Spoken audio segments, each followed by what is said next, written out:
안녕하십니까. 요즘 같은 환절기 때에 옴 환자가 간간히 발생되고 있고요. 그에 따른 간염관리 활동이 어떤 것들이 있는지 살펴보게 될 순천향대학교 부속 부천병원 간염관리팀 홍희경입니다. 목차는 옴 발생 시 조치에 대한 요약사항을 간단히 살펴보고 또 자세히 옴 발생 시에 대한 관리, 또 예방 방법은 어떤 것들이 있는지에 대해 살펴볼 것이고요. 또 사례를 들어서 노출 시에 대한 관리를 어떻게 해야 되는지에 대해서 살펴보고 마무리를 하도록 하겠습니다. 첫 번째, 옴 발생 시 조치에 대한 요약사항입니다. 국내 옴 환자는 50대 이상의 연령에서 매년 증가 추세에 있고 또 요양시설 등과 같은 집단시설의 고령 환자와 또 옴의 접촉자에서 증가하는 추세입니다. 이와 같은 집단생활시설의 옴 예방 및 관리 방법은 다른 기관보다 중요하다 볼 수 있겠는데요. 옴 발생에 기여하는 유효 요소를 확인함으로써 옴 예방 방법에는 어떤 것들이 있는지 알게 될 것이고 또 옴 발생에 대한 조치 사항을 알고 이를 시행함으로써 추가적인 전파를 방지할 수 있겠습니다. 옴은 사람의 몸에 기생하면서 다음과 같은 굴을 만들고 거기에 암컷이 산란을 하게 됩니다.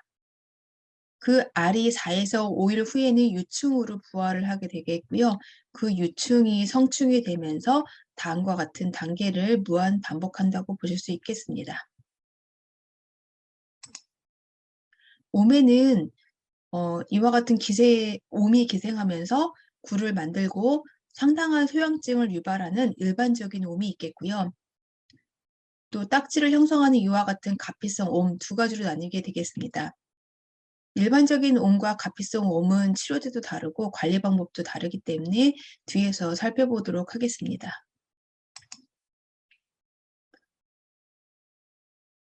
옴 발생 시 조치 단계의 요약 단계를 조금 살펴보자면 옴 의심 환자가 발생되면 즉시 격리를 하고 그에 맞는 치료를 실시해 주셔야 되겠습니다. 옴 증상이 있는 직원이 발생하게 되면 즉시 업무를 배제시켜 주시고 옴 관리 경험이 있는 직원을 배치함으로써 그 상황을 신속하고 원활하게 해결할 수 있는 것도 하나의 방법이겠습니다. 옴은 여러분들이 아시다시피 잠복기가 상당히 깁니다. 네, 그러다 보니까 여러 부서에서 협조를 해주지 않으면 신속하게 그 상황을 해결하기가 어려운데요. 그래서 행정이라든지 보건관리, 환경관리, 간염관리, 약제 등 다음과 같은 협의체를 구성하고 거기에서 업무 협의를 하시고 협의된 내용을 가지고 시행을 해주시는 것이 원활한 해결 방법이겠습니다. 기관의 장은 충분한 자원을 제공해 주셔야 되겠고 이게 잠복기가 상당히 길다 보니까 의심이 되는 간염 지표 환자를 파악하는 게 상당히 어렵고 또 때에 따라서는 밝히지 못하는 경우도 있습니다. 그렇지만 의심되는 간염 지표 환자를 파악하는 게 무엇보다 중요하겠고요. 그래서 환자나 직원 관리는 유증상자와 접촉자에 대한 명부를 작성해 주시고 유증상자가 발생할 경우에는 즉시 피부과 진료 후에 치료제를 도포할 수 있도록 해주고 밀접접촉자에 해당되는 경우에는 예방적인 옴 치료제를 도포하되 24시간 이내에 해주셔야 되겠습니다. 옴에 노출된 병실에 대한 환경관리는 24시간 이내에 실시를 해주시고 전 직원 대상으로서 옴 증상 및 징후에 대한 교육을 실시함으로써 옴 환자를 조기에 발견할 수 있도록 해주셔야 되겠습니다. 교육대에는 증상 발생 전 6주 동안에도 전형 가능성이 있음을 강조해 주셔야 되겠습니다. 옴 환자는 치료 완료, 즉 마지막 치료제 도포 후 2주, 4주, 6주 동안 추적 조사를 해주셔야 되겠고요. 12주 동안 추가 환자 발생 모니터링을 하되 그 중간에 필요시 재치료를 하실 수 있겠습니다. 여기까지가 요약 단계를 살펴봤다면 지금부터 옴 환자 발생 시 관리를 하나하나 자세히 살펴보도록 하겠습니다. 옴 환자가 발생하게 되면 그 환자에 대한 관리를 적절히 해주셔야 되겠고, 그에 따른 접촉자 관리, 환경 관리, 또 치료는 어떻게 해야 되는지, 또 추가적인 관리는 어떻게 해야 되는지에 대해서 살펴보도록 하겠습니다. 첫 번째, 옴 환자 관리 부분입니다. 제일 첫 번째, 환자가 발견이 되게 될 경우에는 격리를 해줘야 되겠는데, 일반적인 옴과 딱지옴, 즉 노르웨이 옴은 1인실 격리 및 코호트 격리를 해주시되, 일반적인 옴 같은 경우에는 옴 환자를 마지막 치료제 도포 24시간까지 또는 의사가 간력이 소실되었다고 판단될 때까지 격리를 유지해 주셔야 되겠습니다. 하지만 노르웨이 옴 같은 경우에는 의사가 간력이 소실되었다고 판단할 때까지 격리를 유지해 주셔야 되기 때문에 일반적인 옴보다는 격리 기간이 상당히 길다고 보실 수 있겠습니다. 옴 환자와 접촉할 경우에는 일회용 장갑과 가운 등 개인 보호구를 착용해 주셔야 되겠고, 환자 접촉 전후에는 알코올계를 이용한 손 위생보다는 물을 이용한 손 씻기 위생을 해주셔야 되겠습니다. 두 번째, 접촉자 관리 부분입니다. 접촉자에 대한 정의를 살펴보자면 일반적인 옴 같은 경우에는 노출 기간 동안 환자와 직접 접촉한 동일 병실 환자, 담당 의료진, 감염된 환자복 등 린넨을 직접 다룬 사람으로 정의를 내립니다. 즉, 직접 접촉한 사람이 이 접촉자 정의에 포함되는 것이 일반적인 옴이라고 본다면, 노르웨이 옴 같은 경우에는 직접 접촉한 접촉자뿐만 아니라 그 환자의 병실 등 거주 환경에 지속적으로 노출된 담당 의료진, 동일 병실 환자로 정의를 내리기 때문에 일반적인 옴보다는 좀 광범위함을 아실 수가 있겠습니다. 접촉자 관리는 옴 잠복기 동안에 옴 환자와 동일한 병실을 사용한 환자, 의료인, 직원을 파악해 주셔야 되겠고, 또 그에 맞는 진단 및 치료 실시를 해 주셔야 되겠습니다. 첫 번째, 동일 병실 환자의 경우에는 환자 명부를 작성을 해주시되, 명부의 내용은 이름, 나이, 성별, 병동, 병실 및 침상 번호 등을 기록을 해주셔야 되겠습니다. 옴 환자와 직접 접촉한 환자라면 예방적 치료를 1회 실시해 주시고, 만약에 옴 환자와 직접 접촉이 없는 환자라면 마지막 노출을 6주 동안 피부 증상을 관찰해 주셔야 되겠습니다. 증상이 있는 환자라면 즉시 1인실 격리 또는 코호트 격리를 해주시고 그에 맞는 치료를 실시해 주셔야 되겠고, 퇴원 환자인 경우에는 증상 발생 시 가족을 포함하여 예방적 치료를 권고하고 있습니다. 단, 무증상일 경우에는 역시 6주 동안 매일 증상 여부를 관찰해 주셔야 되기 때문에 동일한 재원하고 있는 환자뿐만이 아니라 퇴원 환자에 대한 관리도 해 주셔야 되겠습니다. 다음은 앞전에 말씀드렸다시피 옴 환자 및 접촉자에 대한 명부 작성을 다음과 같이 해주셔야 되겠습니다. 또 옴 환자의 치료에 참여한 직원인 경우에는 직원 명부 작성을 해주시되 거기에는 이름, 나이, 성별, 근무 병동 및 표후 증상 등이 적혀 있어야 되겠고, 또 때에 따라서는 노출 시에 대한 업무를 어떤 것들을 했는지에 대한 부분도 기록이 되어 있어야 되겠습니다. 옴 환자와 직접 접촉한 직원이라면 예방적 치료를 1회 실시해 주시되 예방적 치료를 실시한 직원은 다음날부터 근무가 가능하겠습니다. 증상이 있는 직원이라면 근무를 배제시켜 주시고 그에 맞는 진단검사를 실시해 주셔야 되겠고요. 옴이 확진된 직원이라면 치료 완료 후 근무가 가능하겠습니다. 또 옴이 확진된 직원이 치료를 완료했다 하더라도 재간염을 예방하기 위해 근무 시 반드시 일회용 장갑과 일회용 가운 등 개인 보호구를 착용하고 근무를 할 수 있도록 해주셔야 되겠습니다. 다음은 직원에 대한 명부 작성에 대한 예시이겠습니다.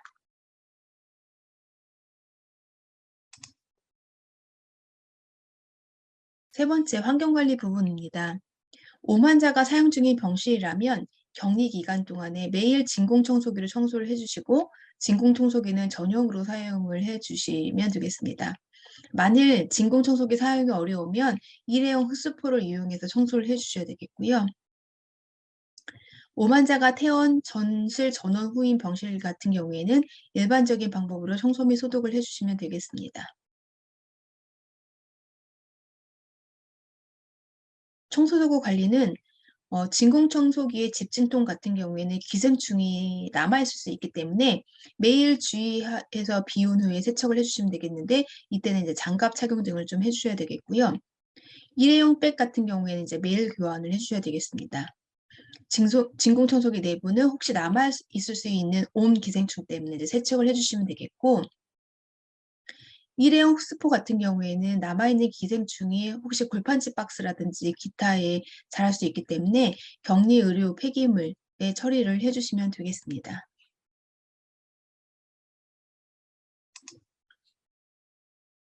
물품 관리는 환자가 사용한 기구는 다른 환자가 사용하기 전에 일반적인 환자 관리처럼 일상적인 방법으로 소독을 해주시면 되겠고요. 침대나 소파 등은 진공청소기로 청소를 해주시고, 닦을 수 있는 재질이라면 일반적인 방법으로 소독을 해주시면 되겠습니다. 만약에 세탁이 어려운 재질의 물품이라면 비닐백에 넣어서, 얘가 기생충이다 보니까 사람 몸에서 떨어져 나가게 되면 살지를 못하고 죽게 되거든요. 그렇기 때문에 7일 이상 격리 보관 후에 재사용해 주시면 되겠고, 몸 환자가 사용하고 남은 치료제는 반드시 폐기를 해주시고 다른 환자한테 사용하지 않도록 해주셔야 되겠습니다. 무엇보다 중요한 게 이제 세탁물 관리이겠는데요. 얘 같은 경우에는 이제 기생충이다 보니까 일반적인 물건 같은 경우에는 얘가 잘 남아있지 않는 경우가 많은데, 세탁물 같은 경우에는 직물이다 보니까 얘가 이제 남아있을 경우가 상당히 됩니다. 그렇기 때문에 50도 이상의 뜨거운 물에서 10분에서 20분 기계 세탁 및 고온 건조를 해주시는 게 중요하겠고요. 만약에 그렇지 않다고 한다면 저도 이제 세탁물 관리하는 업체를 방문해 보니까 이와 같은 오만자에 대해서 표기를 다음과 같이 이렇게 해주신다면 비닐백에 넣어서, 왜냐하면 얘가 나오지 않도록 비닐백에 넣어서 밀봉한 후에 얘를 한 7일 정도 방치를 했다가 세탁을 하시더라고요. 세탁물 그 관리 업체 같은 경우를 좀 견학을 한번 해봤을 때 그렇게 관리를 하고 있기 때문에, 그래서 비닐백에 넣어서 밀봉한 후에 오염 세탁물에 수거를 해주시면 그 관련된 업체에서 다음과 같이 관리할 수 있도록 해주시면 되겠습니다. 이 세탁물 린넨 관리할 때는 반드시 일회용 비닐 장갑 또는 가운 등 개인복을 착용하시고 다루셔야 되겠고요. 의료 폐기물 관리 같은 경우에는 격리 의료기 폐기물을 함에 폐기를 해주시면 되겠습니다.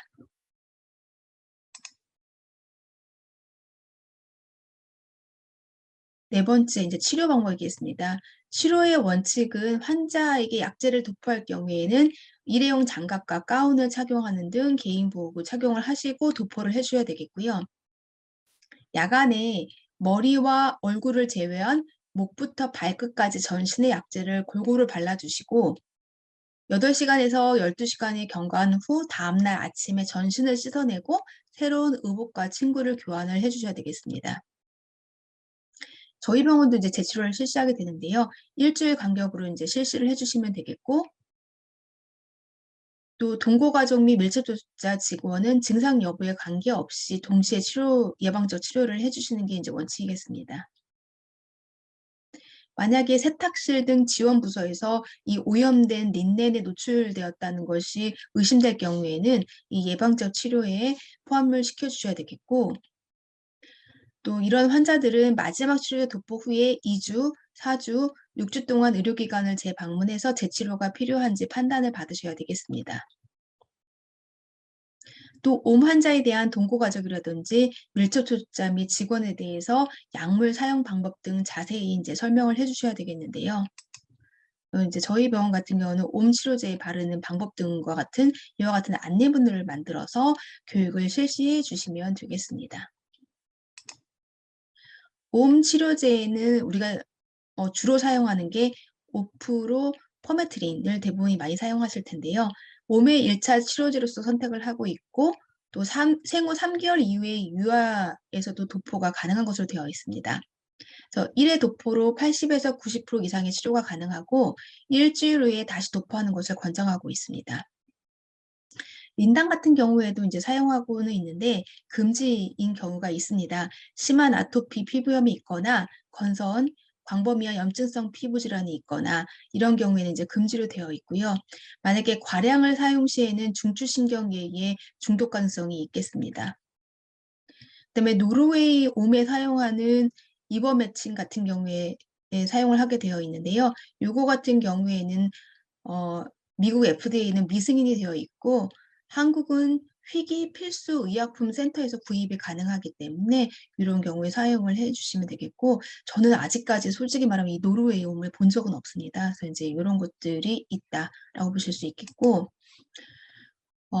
우리가 이제 옴 치료에 있어서 이제 실패할 경우들이 좀 종종 있는데요. 그 주요 원인을 조금 살펴보자면 부적절한 치료제를 사용했거나 아마 이제 대부분이 아마 이제 치료제 도포하는 데 있어서 잘못된 방법으로 도포하는 경우들이 있어서 무엇보다 치료제 도포에 대한 방법들을 교육을 해주시고 정확하게 실시할 수 있도록 해주시는 게 중요하겠습니다.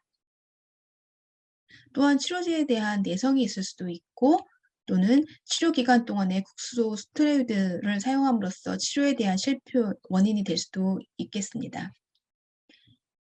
또 치료의 실패를 어떻게 판단하냐면 증상과 징후가 지속되거나 심화된 경우 또는 치료 후에 7에서 14일 이내에 새로운 병변이 확인되는 경우는 치료를 실패했다라고 보시고 재치료를 실시해 주시고 다음과 같은 치료제에 대해서 혹시 잘못된 용법을 사용하고 있는지에 대해서 다시 한번 점검해 보셔야 되겠습니다.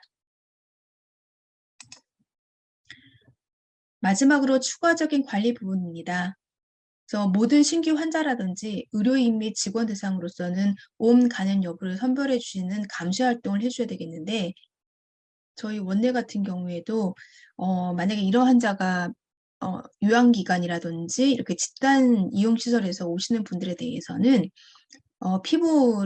피부 질환이 있는지 여부를 판단해보고 만약에 피부 질환이 있다고 한다면 즉시 이제 피부과 진료를 보도록 하고 있는데요. 사실 이게 피부과 진료를 봐도 옴 진단하기가 상당히 어렵더라고요. 왜냐하면 이게 스크래치를 통해서 현미경을 통한 지적인 관찰을 통해서만이 우리가 옴을 확진할 수 있기 때문에 이 피부과 교수님도 옴을 진단함에 있어서는 좀 상당히 좀 어려움이 있고요. 그러니까 그러다 보니까 옴이 한번 확진을 받을 때까지는 상당한 기간이 좀 필요로 하고 왜냐하면 이게 스크래치하는 부분이 또 어디냐에 따라서 그 성충이 제대로 산란할 수 있는 그 피부의 굴을 제대로 채취를 해야지만 알이라든지 유충을 볼 수가 있거든요. 그러니까 그러다 보니까 이게 옴 확진하는 데에 상당한 기술을 요하기 때문에 피부과에서도 옴을 확진하기까지가 좀 상당한 경험도 필요하고 또 이게 진단하기가 좀 어렵기 때문에 저희 원내에서도 옴 환자가 발생하게 되면 노출 기간이 상당히 긴 것을 볼 수가 있는데 그렇지 하더라도 만약에 신규 환자에 대해서는 피부 질환이 있음으로써 피부과 진단을 봐서 조기에 빨리 발견하는 게 그 무엇보다 중요하다고 볼 수 있겠습니다. 만약에 이제 옴이 의심되는 환자라든지 의료인이나 직원 같은 경우에는 피부과 진료를 통해서 치료적 도포를 하든지 아니면 예방적 도포를 하든지에 대한 부분을 신속하게 하는 것도 중요하겠습니다. 그다음에 옴이 발생한 사실을 이제 통보를 하고 옴에 대한 증상과 징후에 대해서 교육을 하고 또 교육 내용에 있어서는 아까 말씀드렸다시피 그 전파 가능성이 그 증상 발현 전 6주 동안에도 있다라는 것에 대한 부분을 강조해 달라는 내용이 있고 또 증상 발생 시에는 즉시 피부과 상담 등을 통해서 치료 방법 등을 안내를 받도록 하는 것들이 교육 내용에 포함되어 있어야 되겠습니다. 감시는 옴 관리 조치 후에 12주 동안 추적 조사를 하게 되어 있는데요. 만약에 12주 동안에 새로운 환자 발생이 되었다. 그러면은 거기에 대한 관리를 또 신속하게 해줘야 되겠고 또 필요시에는 재치료를 실시해 주셔야 되겠습니다. 다음은 예시로서 다음과 같은 린단 사용 시나 유락신 사용 시에 관련된 옴 발생 시 대처에 대한 교육 자료 등이 있으니까 요거를 참고를 해서 여러분들도 원내에서 적합한 자료를 만들어서 교육을 해주시면 되겠습니다. 다음은 세 번째, 옴 발생 예방하는 방법에 대해서 살펴보겠습니다. 사실 이게 예방 방법이라고 한다면 피부 질환을 보고 조기에 발견하는 것이 최대의 예방 방법이라고 보실 수 있겠는데, 다음과 같이 요양시설 등과 같이 다빈도로 발생하는 기관이 체류 기간이 길었거나 옴 간염이 의심되는 병변이 있다면 즉시 피부과 진료를 보고, 만약에 이제 간염이 강하게 의심된다 그러면은 충체가 확인되지 않더라도 옴 치료를 고려할 수 있다라고 되어 있기 때문에 이런 것들은 피부과 진료에 따른 결과에 따라서 여러분 대처를 해주시면 되겠습니다. 만약에 환자가 가려움증을 호소하는 이유가 확실치 않을 때도 옴 치료를 고려해 볼 수 있다라고 되어 있는데, 결국은 조기에 발견을 해서 거기에 적절한 치료를 하든지 아니면 예방적 도포를 하는 것이 예방 방법이라는 것을 아실 수 있겠습니다. 저희 원내 같은 경우에도 만약에 피부 질환이 있다 1차 스크린을 하고 거기에는 요양병원이라든지 장기 입원해서 오는 환자에 대해서 주의 깊게 피부 질환을 관찰을 하고 그다음 즉시 피부과 이제 협진을 보도록 되어 있습니다. 그랬다가 만약에 이제 피부과에서 옴이 발생됐다, 내지는 옴이 의심된다라고 연락을 저희가 받게 되게 되면 옴 확진 된 사람들에 대해서 밀접 접촉자를 이제 조사하게 되어 있죠. 그래서 의심 증상이 있는 경우에는 우리가 피부과 진료를 보고 필요에 따라서 옴 치료를 하도록 되어 있고, 만약에 증상이 없다고 한다면 저희도 2주, 4주, 6주 동안 증상 관찰을 하도록 되어 있습니다.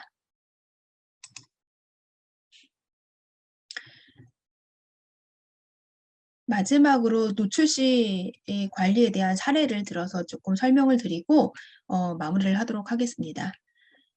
앞전에 설명된 내용들을 다시 한번 조금 정리를 하자면, 옴 환자로 만약에 확진된다고 한다면 격리를 해주시고, 또 나만 하는 것이 아니라 다 같이 정보를 공유할 수 있도록 하는 방법들을 해줘야 되겠고, 또 이제 관련된 물품 준비를 해주셔야 되겠고, 또 적절한 개인보호라든지 또 손 씻기라든지 이와 같은 손위생, 또 저촉자 관리, 또 이제 환경 관리 등을 실시를 해주셔야 되겠습니다. 옴 환자 사례를 조금 살펴보도록 하겠습니다. 2, 3년 전에 뇌졸중 진단을 받은 환자로 의사소통이 되지 않으며 약 3개월 전에 A 요양병원에 입원하였고, 10일 전부터 배꼽 주변으로 알레르기 피부염처럼 증상이 발현하였다가 긁거나 하는 소형감은 나타내지 않아 관찰을 하였습니다. 그러다 일주일 전부터 환자가 손으로 긁기 시작하고 증상이 호전이 없어 인근 피부과 방문해서 옴을 2019년 5월 20일 날 받았고 치료 연고와 소염제를 처방받았습니다. 환자의 이동 동선 및 관련 직원에 대해서 이렇게 되어 있는데요. 입원은 2019년 3월 1일 날 집중치료실에 15인실에 이 사람이 이제 입원을 하셨고요. 거기에는 이제 의사가 1명이 있었고 간호조무사가 5명, 간병인이 4명이 있었습니다. 전동은 2019년 5월 15일 날 6인실인 303호 1번 병실로 전동을 가게 되었고, 거기에는 간호사를 포함한 간호조무사는 10명, 간병인이 2명이 있었습니다. 그래서 옴 확진 환자로부터 접촉자 조사를 다음과 같이 실시하였고, 요거에 따라서 이제 예방적 치료를 포함을 해야 될지에 대한 부분을 조금 살펴보자면,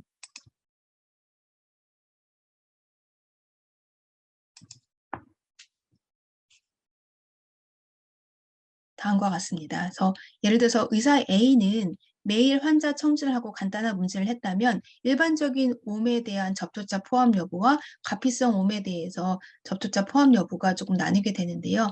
대부분이 아까 말씀드렸다시피 접촉자에 대한 정의는 일반적인 옴 같은 경우에는 직접 접촉, 즉 환자를 포함해서 린넨을 직접 접촉한 사람이 우리가 접촉자의 정의에 포함이 되었다면, 가피성 옴은 직접 접촉자를 포함을 해서 그 동일한 공간에 주기적으로 방문한 사람도 포함이 되는 것을 접촉자의 정의로 아까 내렸었습니다.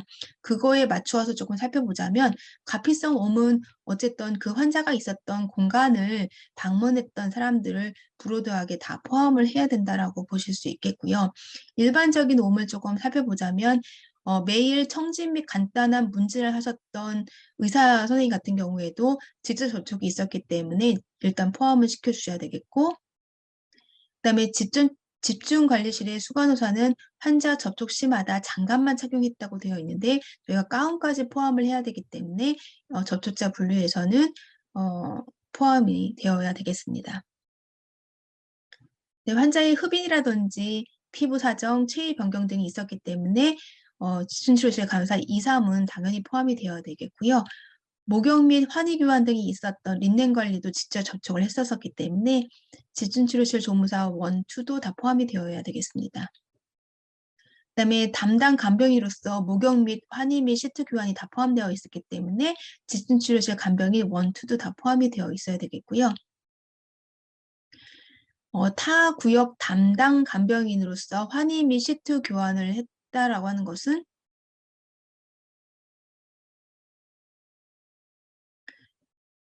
어쨌든 환자는 접촉하지 않았지만 린넨을 직접적인 접촉을 했었기 때문에 타 구역이라 하더라도 진출실 간병인 3, 4도 포함이 되어야 되겠습니다.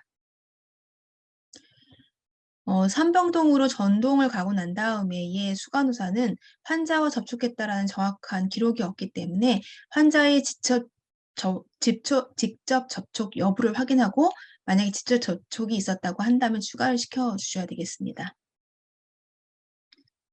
303호 담당 간호사는 아무래도 빈번히 접촉을 했었던 담당 간호사이다 보니 간호사 2, 3은 당연히 포함이 되어야 되겠고요. 산병동 근무 간호사 같은 경우에는 이 병동의 특성을 좀 보셔야 되겠는데 저희 병원도 마찬가지고 그 담당 간호사가 아니다 하더라도 이 직원이 뭐 식사를 가셨거나 여러 가지 상황이 있었을 때 그 환자와 접촉한 기록이 있다고 한다면 당연히 이제 포함을 시켜주셔야 되겠습니다. 그다음에 303호의 목욕 및 환희 및 시트 교환을 했기 때문에 간호조무사 1, 2도 포함이 되어야 되겠고요. 또 5월 10일 날 우리가 진단된 날짜가 지금 보시면 5월 20날 진단을 받았죠.